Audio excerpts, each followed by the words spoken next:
مسند احمد ابن حنبل کې حدیث دی مخکې امتونو کې یو ډیر ګناهګار یو خو هغه نیک سړی چې هغه به نیکي کوله ګناه نه ځان ساتلو او ګناهګار به ګناه کور نو ده به ورته وایي چې هلکه دا مه کوه دا ګناه ده دا په کار وه دغسې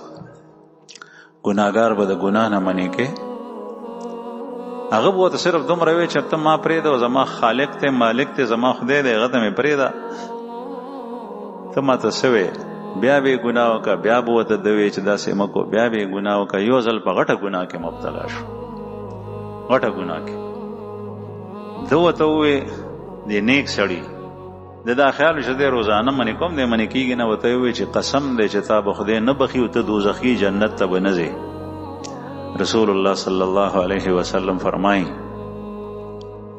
چې د دواړو کسانو نیټه پوره شوه دی لاړل د دنیا نه الله جل شانه ځان ته مخې ته ودرول الله پاک به هر څه باندې قادر دی دې کس ته دا کوم چې ګناهګار و ده ته یې ووې چې ده به دا وې چې ته ما خپل رب ته پرېږده رب خو یې منلو اقرار یې کولو ایمان یې پې و ده ته الله جل شانه ووې چې ته زه جنت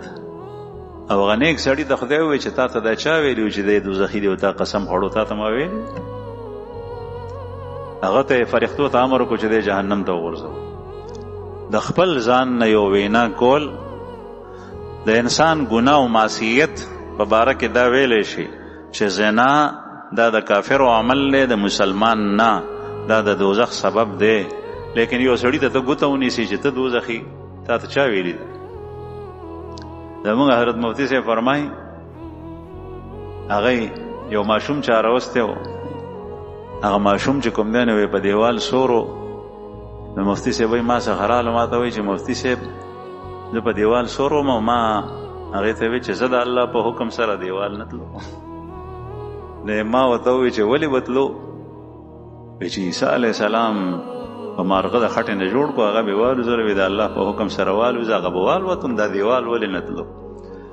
مفتی صاحب ورته فرمایي چې تا ته خدای دا ویلي چې دې دیوال ته ووایه عیسی علیه السلام ته خو الله ویلي چې داسې جوړ کا قرآن پاک کې دي چې